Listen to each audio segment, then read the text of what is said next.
E aí, pessoal, tudo bem? Prontos para mais uma aula de inglês? Hoje nós vamos dar uma olhada no present continuous, ou seja, é o presente contínuo, aquele que envolve o verbo to be, mais o outro verbo, mais o ing. É mais uma estrutura importante para você observar para entender melhor os textos, tá ok? Vejam esse primeiro exemplo que eu selecionei para vocês. Alex is talking to his sister and his mother is watching television. Então, Alex está o quê? Falando com a sua irmã. Então, notem que esse sua é o his, né? É o pronome possessivo que se refere a Alex. And his mother is watching television. E a sua mãe está vendo TV. Mais uma vez, his mother, ou seja, a mãe dele, a mãe do Alex. O pronome his se referindo a Alex. E is watching, tem o verbo is, mais watch, mais ing. Is talking. Eu tenho is, tenho talk, mais ing. Perceberam como é que forma-se a estrutura do present continuous? Você tem o sujeito, o verbo to be e mais o outro verbo com ing. Nossa, hein? De um verbo que nós tínhamos, agora passamos a ter dois. E vai ter mais. Calma lá. Observem como é a estrutura do present continuous. Sujeito, mais verbo, to be, né, nas suas três formas que nós conhecemos até agora, am, is, are, mais o verbo com ing. Sujeito, to be, verbo, ing. É essa a estrutura básica, ela não é difícil. Funciona com o verbo to be, portanto, para negar, para fazer perguntas, é mais ou menos da mesma forma que nós já vimos. Vejam, portanto, mais um exemplo. Carol is not studying. She's talking to her brother. Então, Carol não está estudando. Para eu negar, eu usei not, depois do verbo to be, conforme nós já vimos anteriormente. Studying com ing. Carol não está estudando. She's talking to her brother. Ela, she, né, a Carol, pronome she substituindo, está falando, está conversando com o seu irmão. Her brother, o seu irmão, ou seja, o irmão dela. Her brother, combinando com Carol. Are your parents watching TV with you right now? Não? Os seus pais estão vendo TV com você nesse exato momento, agora mesmo? Então, parents é um falso cognato, né? Vocês podem estar pensando, mas não é parentes? Não, parents é pais. Seu pai é sua mãe. Então, os seus pais, notem aí que houve a inversão do verbo, né? Are your parents? Você está fazendo uma pergunta, funcionando com o verbo to be. Are your parents watching TV? Seus pais estão vendo TV with you right now? Perfeito. Você percebeu como é que funciona a estrutura do present continuous, que não é complicado. To be, mais outro verbo com ing. E o sujeito sempre ali na frente. Aliás, sujeito em inglês é o que não falta, né? Sempre nós temos o sujeito. Existe até o pronome it para funcionar como sujeito neutro, quer dizer, quando em português falta o sujeito, em inglês entra o it para funcionar. Tem que ter sujeito em inglês, né? Você vê raríssimos casos de omissão de sujeito em inglês. 99,9% do tempo tem sujeito em inglês. Perfeito? Eu preparei para vocês mais alguns exemplos. Exemplos de como é essa colocação do ing no verbo. É só ing? Às vezes não. Às vezes o verbo dá uma mudadinha e pode causar um probleminha aí para vocês entenderem uma leitura. Prestem atenção. Eu separei os casos de colocação de ing e o que pode acontecer com o verbo. Olha lá. Verbos terminados em e. Então, quando um verbo terminar com a letra e, nós temos smile, smiling, live, living, choose, choosing. O que acontece? Aquele ezinho final, por exemplo, ali do smile, sumiu, né? Virou smiling, do live virou living, do choose virou choosing. Então, sorrir, sorrindo, viver, vivendo, escolher, escolhendo.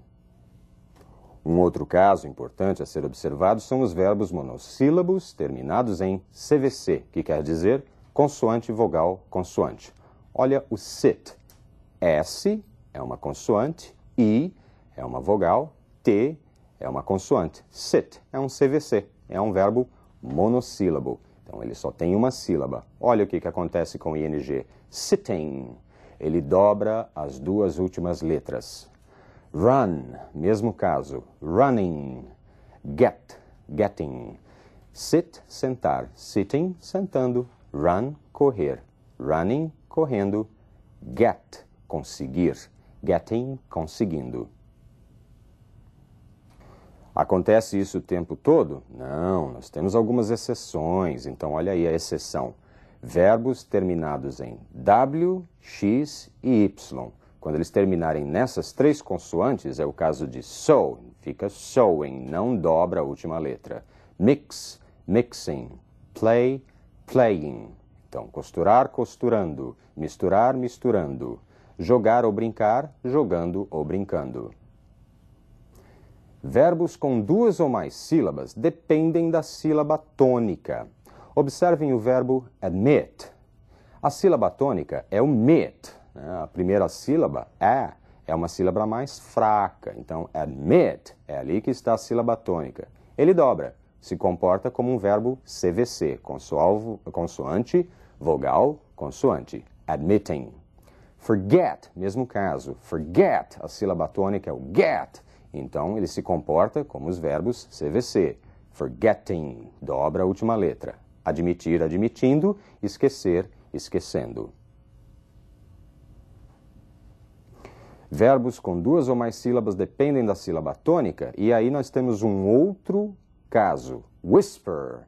Whisper. Você vê que a força da palavra, a sílaba tônica, está na primeira parte. Whisper. Então, quando você tiver a sílaba tônica na primeira parte do verbo, ou que não seja na última parte do verbo, na última sílaba, você não dobra a letra. Whispering. Open.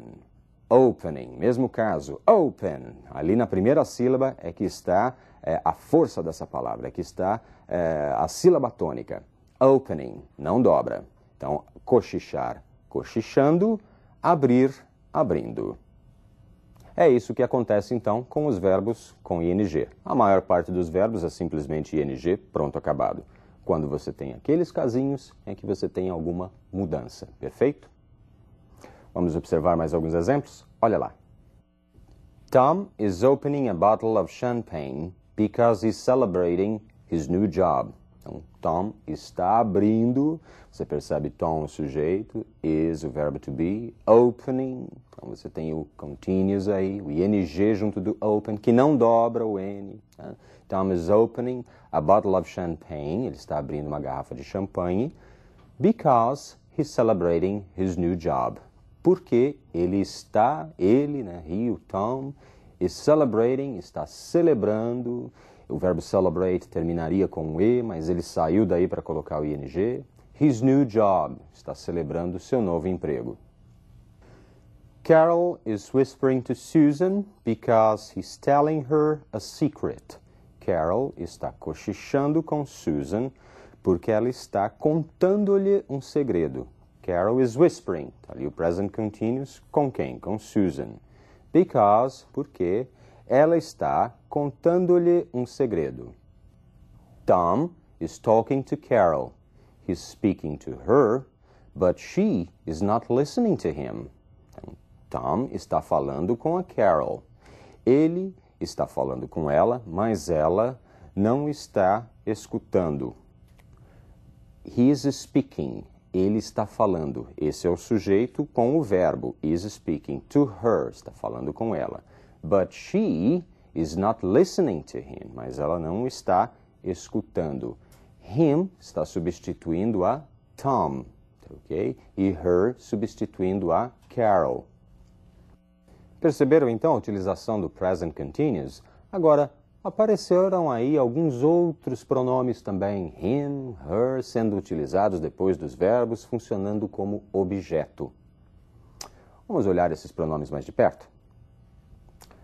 I, you, he, she, it, we, you, they são aqueles nossos conhecidos já. São os pronomes que funcionam como sujeito. Ao lado deles eu tenho seus equivalentes. Me, you, him, her, it, us, you, them, que funcionam como objeto depois do verbo. Então, são uma outra lista para que você se lembre. Esses pronomes, então, vão estar sempre presentes, também substituindo nomes, substituindo substantivos e assim por diante. Porém, sempre depois de um verbo, depois de uma preposição, funcionando como objeto, enquanto os outros funcionam como sujeito. Que beleza, né? Agora você já sabe identificar sujeito, verbo, objeto. Não é legal? Falando nisso, Vamos observar um exemplo? Tom is talking to Susan and Carol. He's listening to them and they are listening to him. Então, Tom está falando com Susan e Carol. Tá? Ele está as escutando e elas estão o escutando. Então, them substituindo a Susan e Carol. Him substituindo a Tom. Então, você viu que não vale somente os pronomes I, you, he, she, it, tem outros. Tá antes do verbo, é da primeira relação. Tá depois do verbo, é da segunda relação.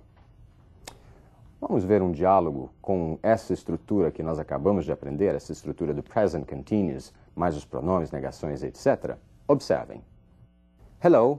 Hi, Mandy. This is Lucy. Hi, Lucy. How are you doing? I'm fine. How are my wonderful grandchildren? They're okay. Norma's working in Boston, and Sam's teaching private lessons. Great. And how's Carol? She's at school. I think she's studying computer science right now. Is my son Pete there? Is he watching TV? Well, he's here, but he's not watching TV. Oh, what is he doing? He's doing the laundry right now. But that's a woman's job. And what are you doing? Me? I'm doing the taxes. The taxes? But that's a man's job. Deu para compreender? O diálogo aí entre a sogra e a nora, tá ok? Não deu? Vamos traduzir então? Prestem atenção, mais uma vez, e agora eu vou dizendo o que é cada ponto do diálogo. Hello, hello? Hi, Mandy. Oi, Mandy. This is Lucy. Aqui é a Lucy. Hi, Lucy. How are you doing? Oi, Lucy. Como você está? Então, há uma estrutura do present continuous aí, mas esse doing eu não vou precisar traduzir, não vou precisar entender. Como você está? I'm fine. Estou bem. How are my wonderful grandchildren? Como estão os meus maravilhosos netos? They're okay. Estão bem. Norma's working in Boston and Sam's teaching private lessons. Norma está trabalhando em Boston e Sam está ensinando aulas particulares, está dando aulas particulares, melhor, né? Great. And how's Carol? Great. E como está a Carol? I think she's studying computer science right now. Eu acho que ela está estudando computação neste exato momento. Então, she's studying, present continuous. Is my son Pete there? Is he watching TV? O meu filho Pete está aí? Ele está vendo TV? Is my son? Interrogação, não é isso? Is he watching? Interrogação, estrutura invertida.